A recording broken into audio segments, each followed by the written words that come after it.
Javier, bueno, primera pregunta. Yo sé que estos son días muy Poco muy tensos. ¿Te visualizás ya como presidente? O cuando hablo de visualizar, veo, no importa que luego seas o no seas, ¿te ves vos, te ves convencido de eso? ¿Te visualizás? Vamos por partes. Mi bilardismo extremo no me permite ese tipo de figuras, pero vos podés venir aleatoriamente al hotel y vas a ver la cantidad de reuniones que tenemos por día con los equipos y estamos trabajando para desembarcar el 10 de diciembre.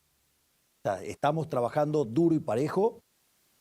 Digamos, las más notables son las reuniones que hace Pose, que son grandes, ¿no? Que es el jefe de gabinete Nicolás en la Pose. Exactamente, con lo cual es un trabajo fenomenal que se está haciendo. Estamos tomando esto con mucha seriedad porque, si ustedes me permiten, la bomba que está dejando este gobierno es tremendo. Está dejando todos los elementos plantados para que tengamos la peor crisis de la historia. La irresponsabilidad de este gobierno es tremenda. Para que tengan una idea, desequilibrio monetario peor que la previa del Rodrigazo.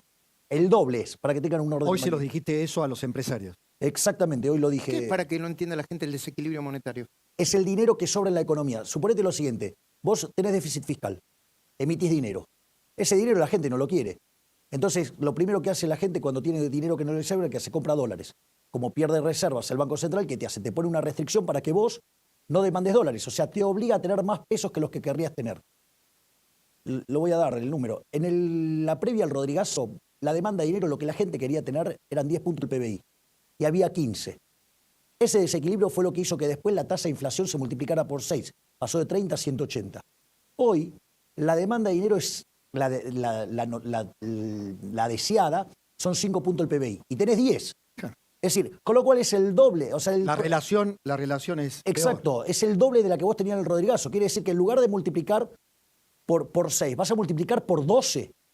Y si la inflación viene al 300, estamos hablando de 3.600. Javier, sos un técnico, hemos hablado 1000 veces. Sí, perdón, me sale el economista. Es tu zona.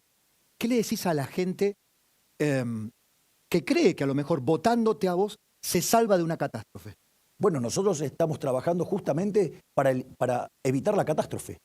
Porque esto no es solamente, esa es una partecita del problema. La otra parte del problema, ¿dónde está? Adentro del Banco Central. Hoy la relación de pasivos monetarios sobre base monetaria es de 360%.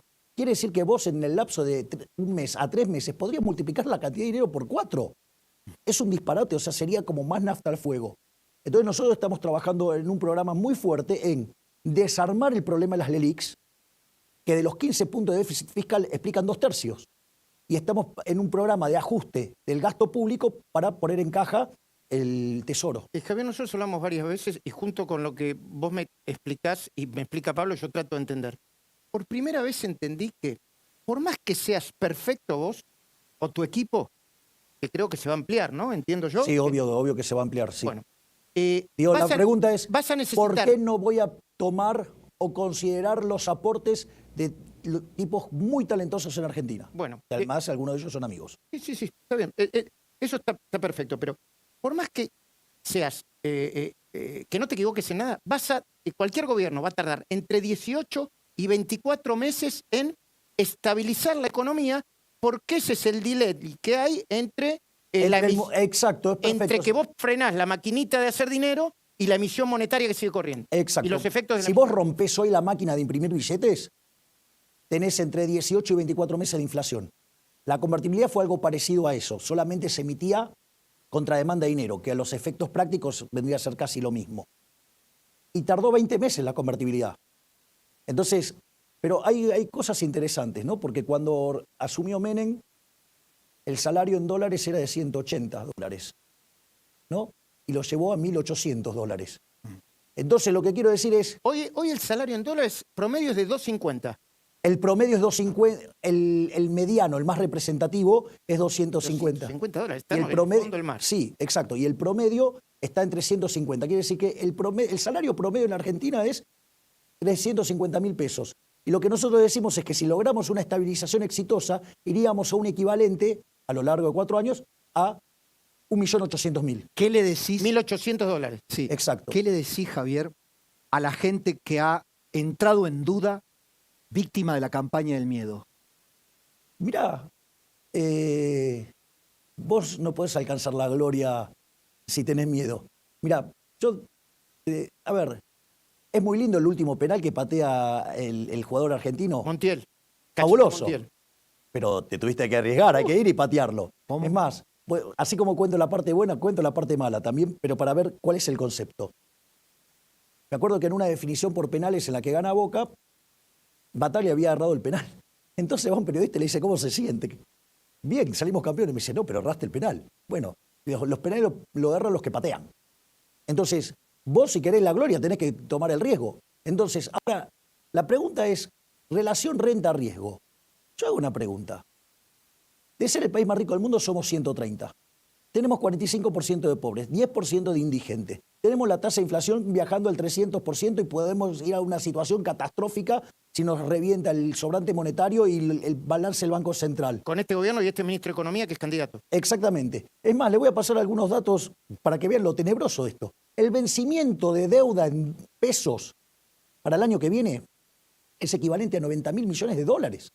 Cuando tomo la deuda en dólares, eso es menos, son 16.000 millones de dólares. Pero tenemos el acuerdo caído con el fondo, porque teníamos una meta de superávit primario, de déficit primario de 1,9 y estamos un punto arriba. Hay una deuda oculta que no se registra en las planillas de 90.000 millones de dólares. Me lo explicaron también. Ahora, No, bueno, tenés la deuda con los importadores por 30.000 millones de dólares. Voy a decir esto sobre esto.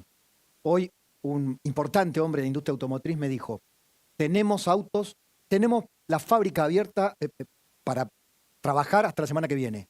El proveedor de cables no consigue pagar el cobre en Brasil, porque no hay dólares. Sí, y ni hablemos de los medicamentos. Bueno, eso es lo que se llama el problema de la CIRA. Es decir, vos hiciste una operación, el Banco Central dijo que te iba a dar los dólares. ¿Cuánto está debiendo el Central a los importadores? 2.000 millones de dólares. 30.000 millones de dólares. 30.000 millones de dólares. Pero habitualmente hay una deuda... Sí, un desfasaje comercial que se Bueno, cubre. está bien, sí, claro. Digo, eso es parte del working capital de cualquier empresa. Pero déjame que te pregunte esto, porque quiero salir un poco de los números, que obviamente son interesantes, pero ¿qué está en juego para vos? Olvídate un segundo de tu candidatura. ¿Qué está en juego como país en esta elección? Ustedes lo señalaron de manera brillante recién, antes de que yo ingresara al aire. Pablo ahí lo señaló también. Cuando hablamos de la tiranía de las mayorías. A ver, ¿qué es la democracia liberal? La democracia liberal es el respeto de las minorías. Es decir, justamente el contrapeso de poderes, tal como está diseñado, o sea, que es el presidente es la figura del emperador, digamos, el Congreso es la figura de la aristocracia, la compensación de poderes y el rol de la justicia independiente, que es la construcción de la república, es para cuidar a las minorías. Exacto. No para que una mayoría circunstancial se lleve puesto todo. En ese contexto, ¿qué es lo que uno ve? Que el peronismo, cuando gobierna con la tiranía de las mayorías. Eso Hayek lo llamaba democracia ilimitada. Creer que porque tenés una mayoría podés hacer cualquier cosa. Nosotros, como lo llamamos, populismo. Entonces, ¿cuál es la discusión central? Porque digo, si yo te digo entre estabilidad e inflación, digo, obvio, estabilidad, entre crecer y estancamiento, digo, eso es tautológico. Pero, ¿cuál es el punto? El punto es república versus populismo. ¿Vos creés que si gana Massa vamos a una autocracia estilo Putin? Pero no tengas dudas. O sea, va a ver, yo te voy a mostrar su atentado contra la libertad de expresión.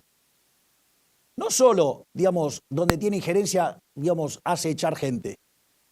¿No? Digo, el caso de Marcela Pagano es emblemático. ¿No? Digamos, o sea, lo criticó, la echaron. Ahora, vamos a otra cosa. El día del debate, ¿no? Poniendo una cantidad de recursos monstruosos en una página difundiendo mentiras. Lo que dice Milei. Vayan Exacto. a Google lo que dice Milei. Vayan a Google lo que dice Milei. Tremendo. 30 millones. Al otro día tenía 30 millones de visitas. Mirá qué interesante esto, Luis. Porque ese día previo a eso, a muchos influencers, digo, que están alineados con nuestro pensamiento, les voltearon el canal de YouTube a todos. Digo, no es que es una casualidad. ¿Qué te pasó con lo de Seiza? Porque vi que estabas, recién hablamos con Karina, vi que estabas bastante afectado por eso, porque eran niveles de violencia fuerte, ¿no? Bueno, en principio, digo, no me dejaron entrar, no pude entrar por el medio del público. Digamos que es una entrada característica nuestra, ¿no? O sea, no se pudo, porque los niveles de violencia estaban desmadrados. Básicamente la gente de Massa arrancó tirando huevos. Como no le alcanzó con los huevos, empezó a tirar piedras. Y cuando no les alcanzó con las piedras, empezaron a romper botellas y tiraron botellas rotas. ¿Vos te das cuenta que eso es una posible representación por adelantado de lo que te pueden hacer? Pero no tengas duda, digo, que ellos operan así, ellos no son tolerantes. A ver, ellos son los de los 14 paros generales Alfonsín. Ellos son los mismos que sacaron a patadas a De la Rúa.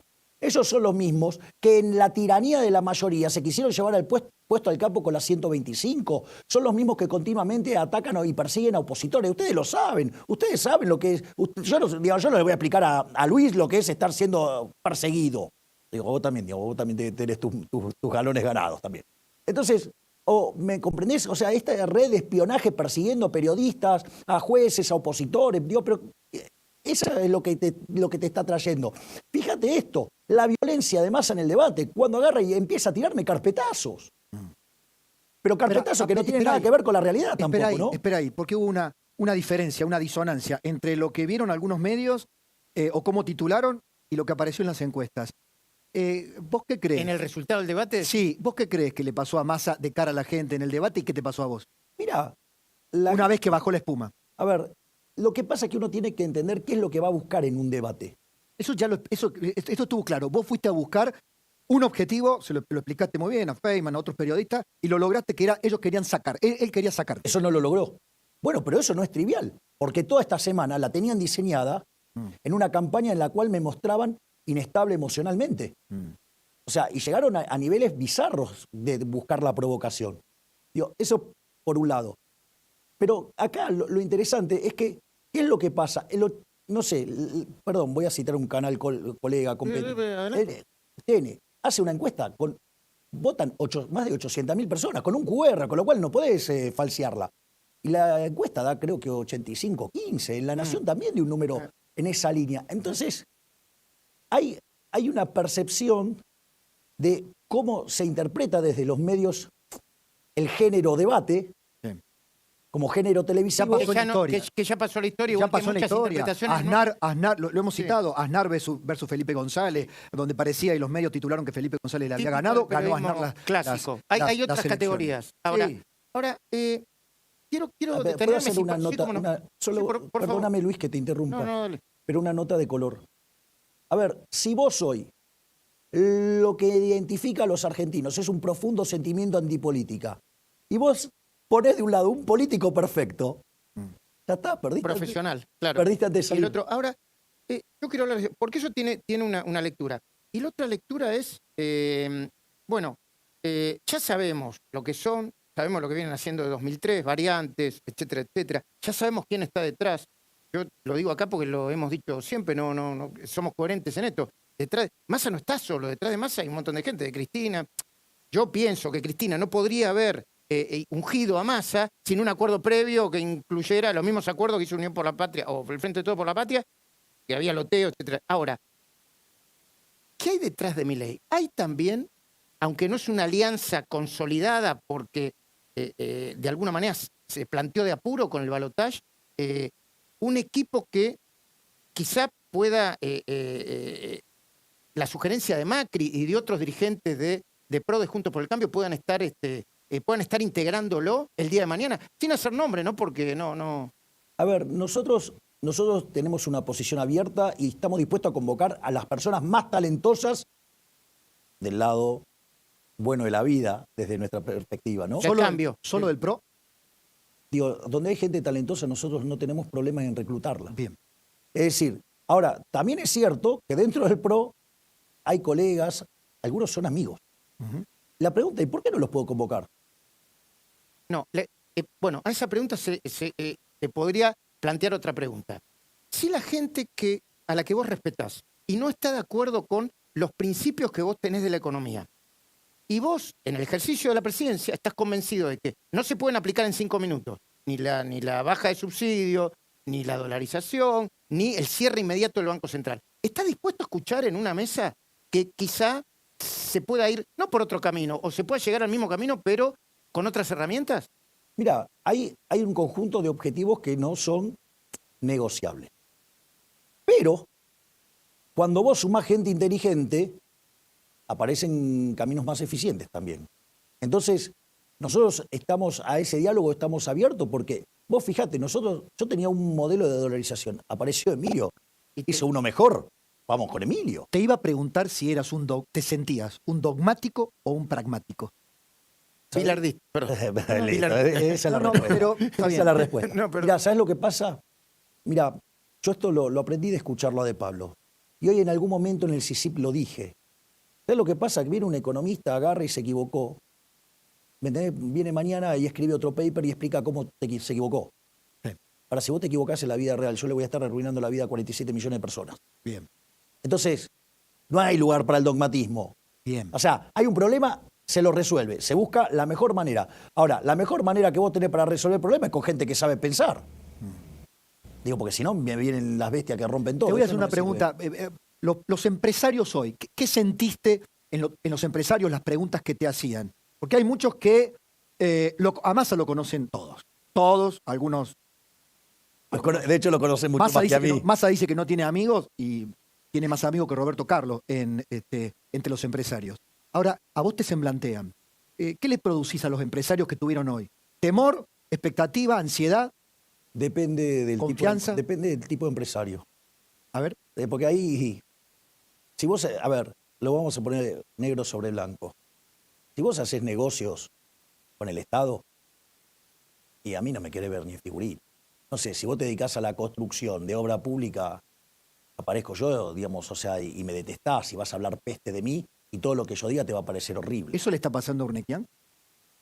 No, lo de hoy de Eduardo fue un chiste que además yo adhiero al chiste. Ah, ¿fue un chiste? Sí, fue un chiste muy Urnequian, recordemos, dijo, tuve como 3.000 y pico. Tengo 3.700 fallados. Y uno me salió fallado. Sí. Y yo creo que tiene razón. Sí, son los típicos. Claro, porque no seguís siendo empleado. Y claro, pasaste a otra categoría. Y si te fuiste, porque entonces, digamos, ahí hay algún error. Y encima me fui de la compañía, que estaba tranquilo, todo, y me meto en la política. O sea, evidentemente debe ser frustrante. No, pero les preocupa esto, les preocupa que, por ejemplo, aunque lo has explicado en el debate, te lo tiraba Massa como tú, te hacía ver un inexperto que no conoce cómo funciona el mundo. A los empresarios que comercian con Brasil y China, ¿qué le decís? Que no tienen ningún tipo de problema, van a poder seguir comercializando. A ver, yo soy liberal. Como liberal yo creo en el libre comercio. De hecho, los países que son más abiertos comercialmente son 9 veces más ricos que los que son cerrados. O sea, con lo cual es una buena política. Ahora el punto es, ¿ese comercio tiene que estar administrado por el gobierno o tiene que ser libre? Vamos. No, bueno, soy mi ley. Algunas regulaciones el Estado tiene que hacer porque son naturales, pero las mínimas, supongo, ¿no? Exacto. Entonces, vos fíjate, porque yo fui muy claro también en lo que contesté en el debate. No solo mi posición a favor de la apertura comercial, sino en términos de que vos podés comercializar con quien quieras. O sea, que si vos estás haciendo negocio con Brasil o con China en este momento, problema tuyo, yo no me tengo por qué meter. Dame un segundo. Sí, cómo no. Pero hay algo que es interesante acá. Otra cosa que yo aclaré en el debate, y hoy lo aclaré con más énfasis, es la secuencialidad de las reformas de primera generación. Es la reforma del Estado, bajar el gasto público, bajar impuestos, quitar regulaciones, modernizar el mercado laboral, y una vez que sos competitivo fiscalmente y una vez que sos competitivo laboralmente, ahí abrir a la chilena. En instantes, volvemos en unos segunditos, Pablo, pero te dejo esto picando después segundos. Macri suele decir que uno de sus errores fue subestimar la minoría en el Parlamento y subestimar que tenía un peronismo que estaba dispuesto a romperlo todo desde el primer día. ¿Son cosas que vos tenés en cuenta en el caso de que seas presidente?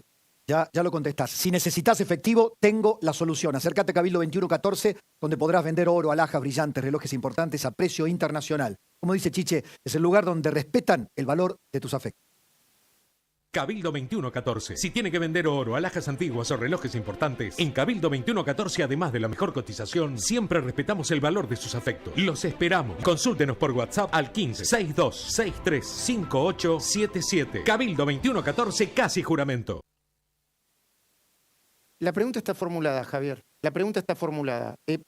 Subestimó Macri la minoría que tenía en el Parlamento y que del otro lado tenía el peronismo con una campaña del miedo y de resistencia, lo hablamos el otro día, del primer día en que empezó a gobernar, que terminó en las 14 toneladas de piedra y lo quebró políticamente.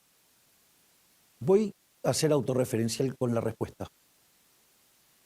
¿Qué fue lo que yo señalé sistemáticamente cuando íbamos camino a las elecciones. Dije, si nosotros entrábamos en el balotaje, eso iba a implicar un reacomodamiento político fuerte. Pregunta, entramos en el balotaje, ¿y cuál fue el primer reacomodamiento político que se dio fuerte? Quedó en claro quiénes estaban verdaderamente en Juntos por el Cambio por las ideas y quiénes estaban por una conveniencia política, que yo no tengo por qué meterme, pido perdón si alguien se siente molesto, pero yo tengo la sensación que la señora Bullrich la traicionaron. Yo también. Lo suscribo, lo dije hoy en hora 17. Perdón, digamos, sí. Fiscalización, y ese es un tema que tenemos que charlar. Entonces, yo tengo la sensación que la señora Bullrich la traicionaron, pero bueno, digamos, ellos, en términos de lo que es Macri y lo que es Bullrich, ellos hicieron una lectura muy rápida el domingo de lo que estaba pasando. Y obviamente hicieron un discurso en esa línea y nosotros levantamos el guante rápidamente. Por lo tanto, si vos te fijás, fíjate que se están conformando un nuevo esquema de mayorías muy interesante. Y no solo eso. Imagínate cuando pierda Unión por la Patria ahora el domingo. También va a haber reacomodamiento. Y eso, ¿por qué esto es importante? Porque los políticos tienen un montón de defectos, pero no dejan de mirar los números. ¿Sabes cuál es el dato más importante de todo esto? ¿Cuál? No es que apareció un outsider y se llevó 30 puntos porcentuales y decir, uy, esto es rarísimo. Lo más interesante es que es la primera vez en 100 años que Argentina, el 54% de los argentinos vota un cambio hacia los valores de Alberdi. Igual, déjame decir, Javier, es sorprendente también que un ministro de Economía con el 140% de inflación, con un gobierno con el 840 y pico por ciento, estoy fino para los números, me parece, de inflación acumulada. Me mataste con el otro de la cantidad de mesas. Me lo acordé recién, me lo dijeron recién, entonces me lo acordé. Dejá, te estoy tirando un crédito, dale. No, es sorprendente. Otro bilardista. No, pero es sorprendente que tenga los votos que tiene.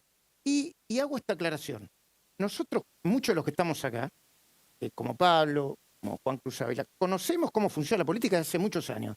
Y la campaña del miedo sigue, faltan 5 días, ¿eh? Todavía no terminó la campaña del miedo.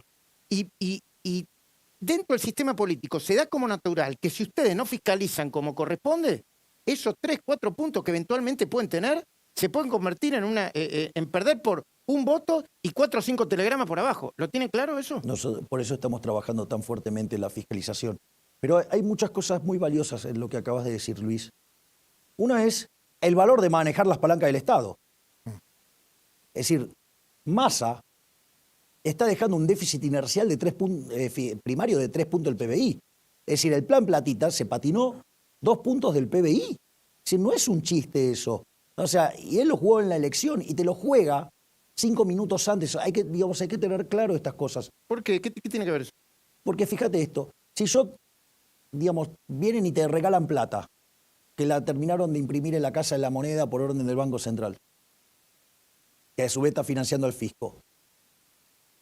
Eso va a generar inflación. Ahora, si vos tenías 0 y te dieron 100.000, vos estás mejor. Ni siquiera te importa la inflación, porque vos estás mejor, entonces vas y votás. Está bien, déjame preguntarte a propósito de la campaña del miedo. Hemos hablado de los empresarios, hemos hablado técnicamente de las cuestiones estructurales de la economía.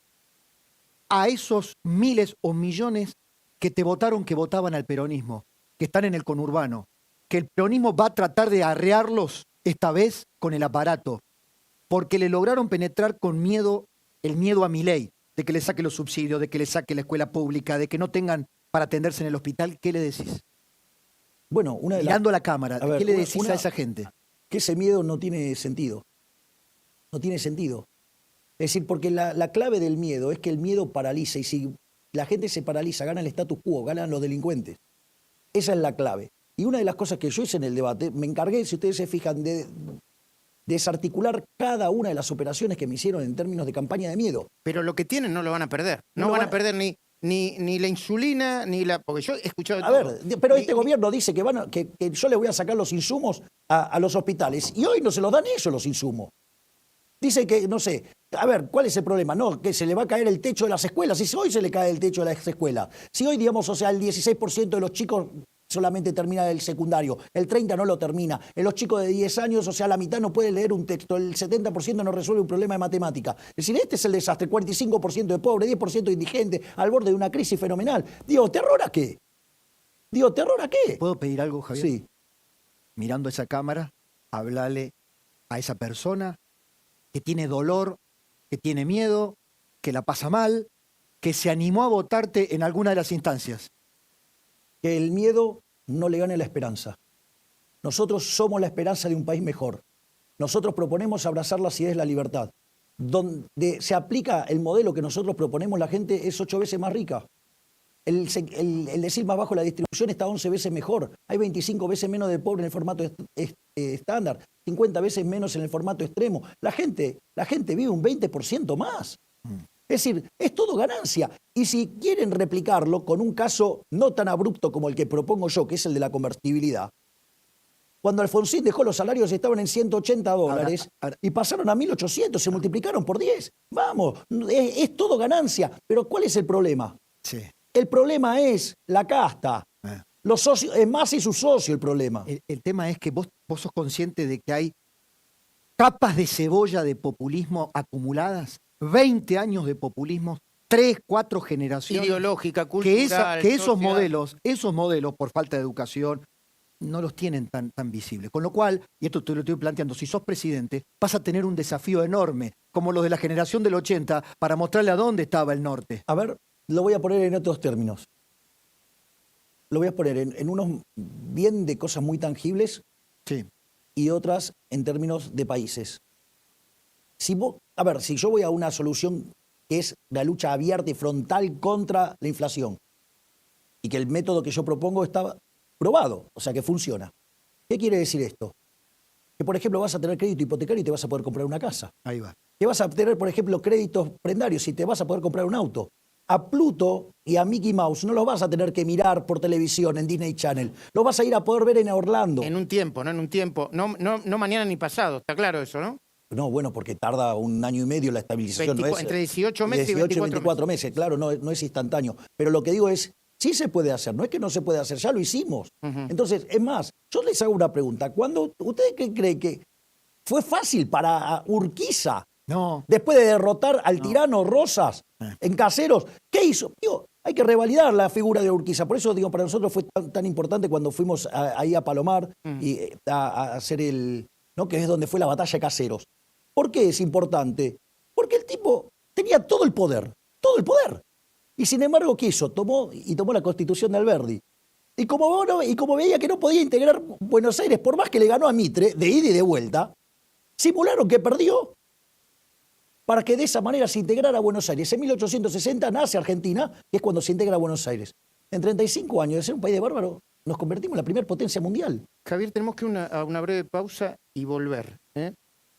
Hay gente, te quiero dejar esto como concepto. Hay gente que está muy enojada por inconsistencias que parecen pequeñas, pero son importantes. Por ejemplo, 2 pensiones graciables de Cristina, que es un tema que no está en la macroeconomía, pero que se la firmaron y hoy está cobrando, dicen, hasta 14 millones de pesos. Ese tipo de cosas se van a terminar. ¿Y cómo van a hacer para terminarlo? Igual que muchos ñoquis políticos, topos, que están insertos dentro del Estado. ¿Cómo van a hacer? Enseguidita, ¿nos contestás, por favor? Javier, hice la última entrevista como candidato a presidente. Tenés la cámara ahí, los últimos minutos, 2 minutos, para cerrar, para hablarle a los argentinos. A disposición. Bueno, en primer lugar, gracias por darme este espacio que siempre la paso tan bien. Y lo que quiero decir es que estamos frente a la elección más importante de los últimos 100 años. Argentina arrancó el siglo siendo el país más rico del mundo, hoy es 130. Tenemos 45% de pobres, 10% de indigentes, la inflación viajando al 300 y camino a una hiper. Entonces, no solo que es la más importante de los últimos 100 años, es la más importante de los últimos 40. Porque en el fondo lo que vamos a elegir es si queremos seguir con el populismo decadente y empobrecedor o abrazar la república y volver a abrazar las ideas de la libertad y salir adelante. Obviamente, los populistas van a tratar de sembrar el miedo, porque si te siembran el miedo, te paralizan, y cuando te paralizan, nada cambia, gana el statu quo, ganan los delincuentes que nos arruinaron la vida.